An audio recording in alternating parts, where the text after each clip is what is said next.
Assalamualaikum warahmatullahi wabarakatuh.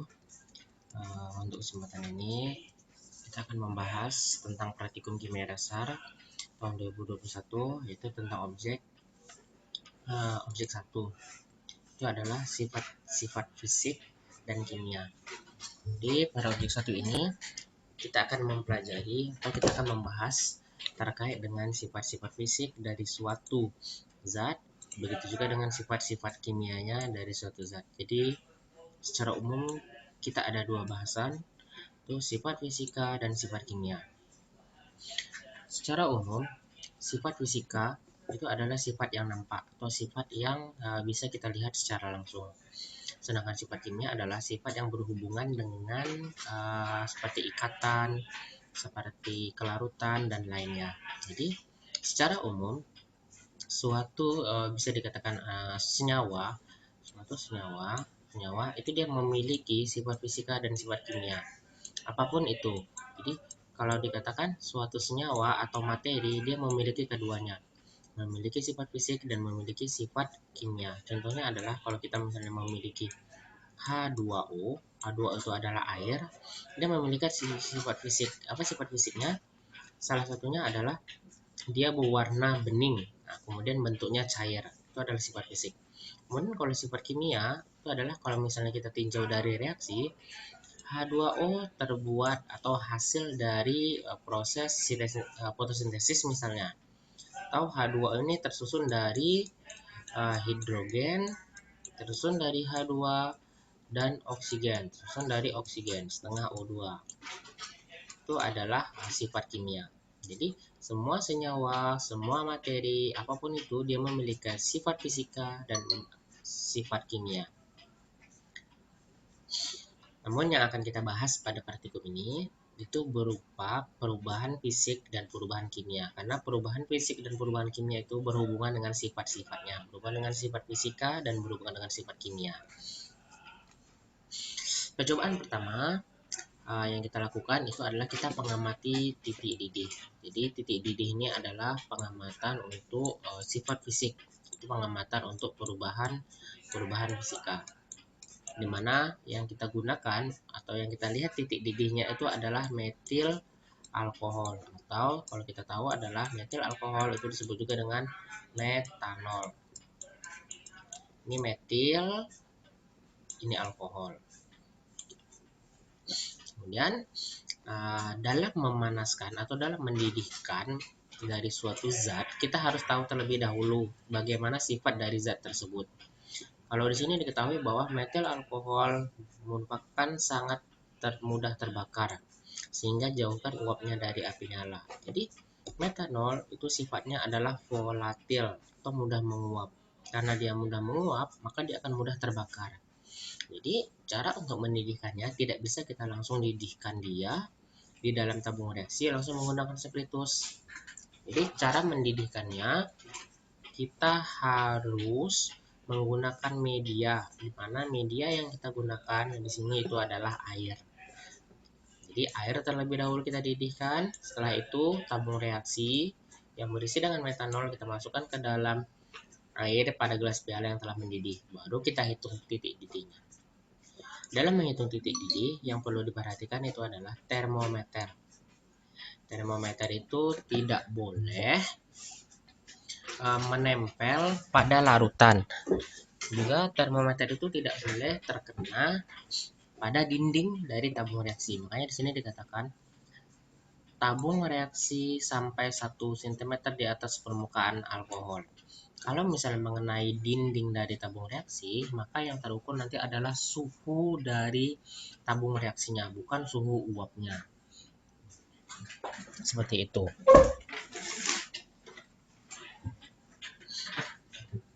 Kemudian untuk nanti laporan akhir untuk titik didih ini silahkan bikin titik didih metanol, berapa titik didih metanol, silahkan dicari di internet berapa titik didihnya, itu untuk datanya. Kemudian prinsip yang paling penting juga itu adalah ketika kita mengukur titik didih, kita harus tahu apa sebenarnya titik didih itu? Apa yang dimaksud dengan titik didih? Jadi titik didih itu adalah kondisi di mana keadaan, jadi titik didih itu keadaan ketika tekanan uap dari lingkungan itu sama dengan tekanan uap dari sistem. Ketika ini sama, maka akan terjadi titik didih. Oleh karena itu, bisa dipastikan tidak akan sama titik didih di suatu daerah dengan daerah lain. Nah, itu sangat dipengaruhi oleh lingkungannya. Misalnya seperti ini. Kalau kita mengukur titik didih di lautan atau di tepi laut, itu akan lebih tinggi titik didih air dibanding kita mengukur titik didih air di pegunungan.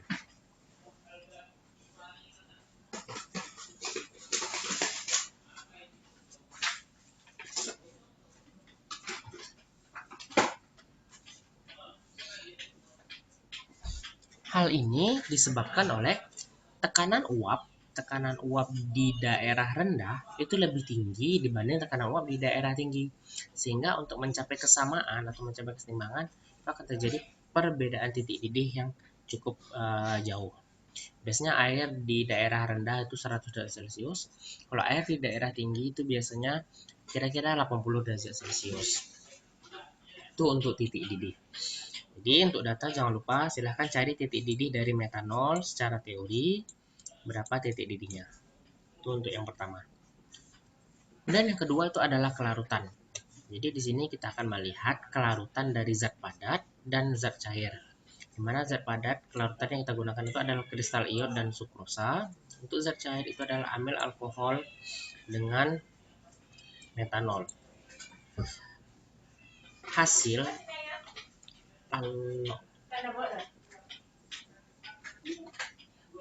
Ibu beli vitaminnya, rupanya nggak dimasuk aja orang apa tuh.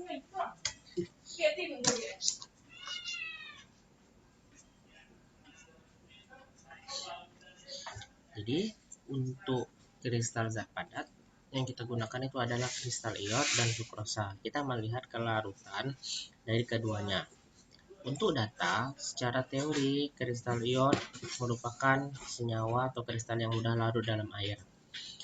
Jadi kristal iod itu larut, sedangkan sukrosa itu larut, sedangkan kristal iod itu dia tidak larut. Itu adalah kelarutan untuk zat padat. Kemudian untuk zat cair itu adalah namanya bercampur atau tidak. Metil alkohol atau metanol itu memiliki sifat yang sama dengan air, sehingga dia akan mudah larut atau mudah bercampur. Sedangkan amil alkohol dia memiliki sifat yang berbeda dengan air, sehingga kesimpulannya dia tidak mudah larut. Dari kelarutan ini dapat kita ketahui itu adalah kalau kita ingin melihat lebih lanjut tentang kelarutan, maka kita harus berpegang pada azas like dislike, di mana senyawa yang sama akan bisa larut atau melarutkan dengan senyawa yang sama. Senyawa yang berbeda akan melarutkan dengan senyawa yang berbeda pula.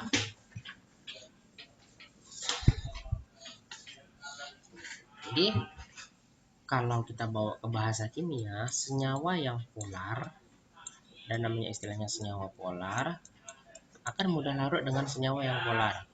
Kalau senyawa yang non polar, dia akan mudah larut juga dengan senyawa yang non polar. Begitulah kira-kira prinsip dasar dari kelarutan tersebut.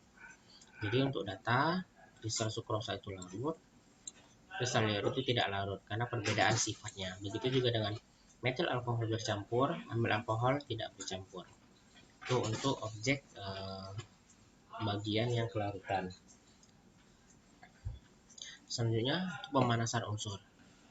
Jadi di sini kita melihat pemanasan dari unsur yang kita gunakan. Unsur yang kita gunakan pada percobaan ini itu ada dua. Yang pertama adalah Cu, kawat tembaga, dan yang kedua itu adalah kristal iod.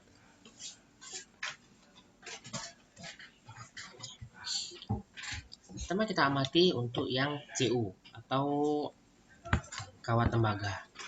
Dipanaskan, kemudian dipanaskan itu selalu menggunakan oksigen. Jadi apapun dia namanya, kalau kalian bisa pelajari lagi, itu ada segitiga api. Dimana segitiga api itu salah satunya adalah O2. Baru bisa terjadi pembakaran. Balik lagi ke sini. Cu ditambah O2 akan menghasilkan CuO. CuO ini adalah senyawa baru. Kalau dia sudah membentuk senyawa baru, berarti bisa dipastikan dia adalah perubahan kimia. Kenapa? Karena perubahan kimia itu adalah prinsipnya dia selalu menghasilkan senyawa baru yang diikuti dengan terjadinya reaksi kimia. Berarti ini terjadi reaksi kimia hingga membentuk senyawa baru CuO. Jadi secara otomatis dia adalah perubahan kimia. Kita balik kedua. Yang kedua itu adalah kristal iod. Jadi katanya kristal iod dimasukkan ke dalam gelas piala kering. Jadi kita masukkan kristal iod ke dalam gelas piala kering di sini. Kemudian kita panaskan. Sebelum kita panaskan, kita kasih penutup cawan penguap yang telah berisi es. Kristal iod awalnya berbentuk padat. Kemudian setelah dipanaskan dia akan menjadi gas. Kemudian ketika dia dingin, ketemu sistem dingin, dia akan menjadi padat kembali. Jadi kalau kita lihat dari sini, dia hanya terjadi perubahan fasa saja sehingga dia merupakan perubahan fisika. Untuk proses ini atau untuk sistem ini itu erat kaitannya dengan hukum termodinamika, di mana ketika suatu senyawa kita panaskan dan dia menjadi panas dan dia ketemu dengan sistem yang dingin, dia akan pindah secara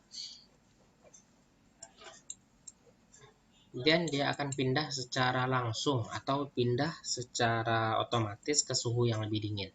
Contohnya seperti ini. Kalau misalnya kita sakit, badan kita panas, kita tidur, maka panas yang ada pada kepala kita itu akan secara pindah atau secara mudah pindah ke dalam bantal atau ke bantal. Itu adalah hukum termodinamika namanya. Oke.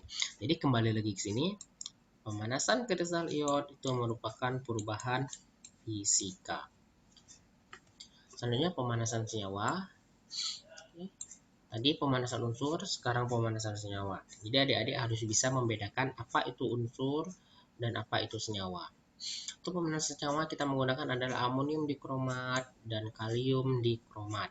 Di mana adalah rumus molekulnya, di mana keduanya itu merupakan kristal atau padatan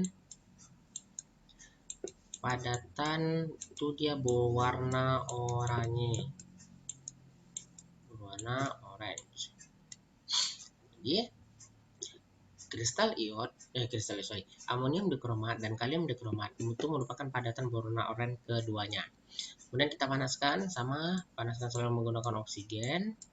Dan hasilnya amonium dikromat itu terjadi perubahan dari padatan oranye menjadi serbu abu-abu.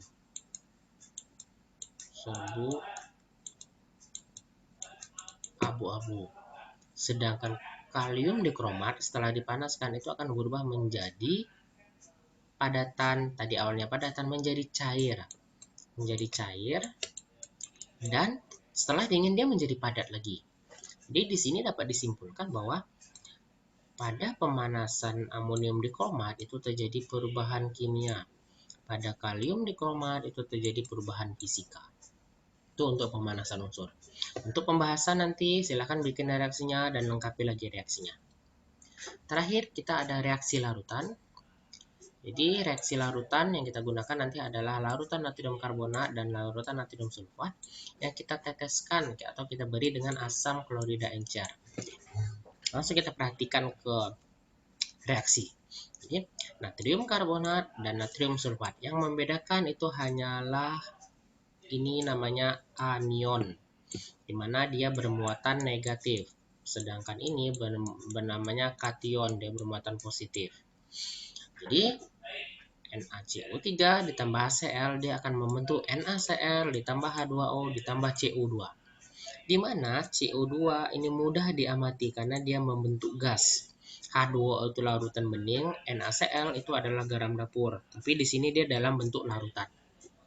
Kemudian natrium sulfat ditambah HCl itu dia NR. NR itu adanya tidak bereaksi. Jadi kesimpulannya, kalau kita perhatikan natrium karbonat dia membentuk senyawa baru. Tuh, ada NaCl, ada H2O, dan ada CO2. Yang itu semua merupakan tanda-tanda telah terjadi reaksi kimia. Kalau terjadi reaksi kimia, otomatis dia merupakan perubahan kimia. Jadi natrium karbonat terjadi perubahan kimia. Kemudian natrium sulfat. Natrium sulfat kita reaksikan dengan NaCl, dia tidak bereaksi. Jadi kalau dia tidak bereaksi, berarti tidak terjadi reaksi kimia. Maka secara otomatis dia hanya terjadi perubahan fisika saja. Itu untuk reaksi larutan yang pertama. Kemudian reaksi larutan yang kedua yang kita gunakan itu adalah natrium nitrat dengan timbal nitrat. Hampir sama dengan yang tadi, cuman yang membedakan adalah zatnya saja. Dan kemudian kita tambahkan dengan kalium iodida atau Ki. Di sini yang membedakan itu adalah kebalikan dari yang tadi. Kalau tadi adalah anion, kalau sekarang adalah yang berbeda itu adalah kation atau yang bermuatan positif. Sedangkan yang nitratnya sama bermuatan negatif. Jadi kalau kita lihat di sini, natrium nitrat ditambahkan Ki, dia NR, tidak bereaksi. Jadi secara otomatis dia terjadi perubahan, hanya terjadi perubahan fisika karena bertambah volumenya, hanya itu saja. Kalau Pb nitrat kita tambah Ki, dia akan membentuk PbI2, di mana PbI2 itu senyawa baru. Kemudian membentuk juga kalium nitrat. Berarti kalau kita tinjau reaksi antara Pb nitrat dengan Ki, dia membentuk senyawa baru. Kalau senyawa baru sudah terbentuk, secara otomatis dia adalah perubahan kimia. Selain itu, kalau kita perhatikan secara langsung, PbI2 ini merupakan endapan berwarna kuning. Jadi kalau kita perhatikan langsung, dia akan nampak perubahannya. Yang ini adalah bening dan ini adalah kuning. Sedangkan kalium nitrat itu warnanya larutan bening. Jadi sulit untuk dilihat. Jadi yang bisa kita jadikan patokan itu adalah terjadinya endapan PbU2 yang berwarna kuning. Yang ini menandakan telah terjadinya reaksi kimia pada PbNO3 dua kali ditambah dengan kalium iodida, sehingga dapat disimpulkan telah terjadi perubahan kimia. Itu untuk reaksi larutan.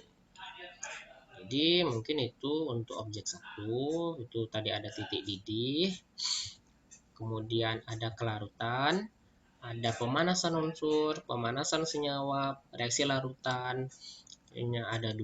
Jadi nanti untuk data silahkan dicatat lagi, misalnya titik didih, berapa titik didih dari metanol, kelarutan, mana yang larut, mana yang tidak, pemanasan unsur, mana yang perubahan fisika, mana perubahan kimia, pemanasan senyawa juga begitu, reaksi larutan juga begitu. Untuk memudahkan, silahkan nanti bikin pakai tabel dengan adik-adik bagaimana bagusnya.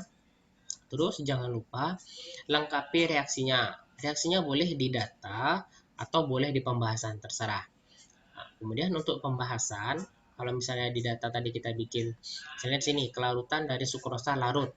Di pembahasan kita jelaskan. Nah, jadi kenapa sukrosa itu larut, kenapa kristal ion itu tidak larut, nah, begitu seterusnya sampai nanti di reaksi larutan. Kenapa PbNO3 itu dia perubahan kimia, tidak perubahan kimia fisika, silahkan nanti dijelaskan. Mungkin itu untuk diskusi objek 1, sifat-sifat fisik dan kimia. Tidak mungkin itu. Assalamualaikum warahmatullahi wabarakatuh.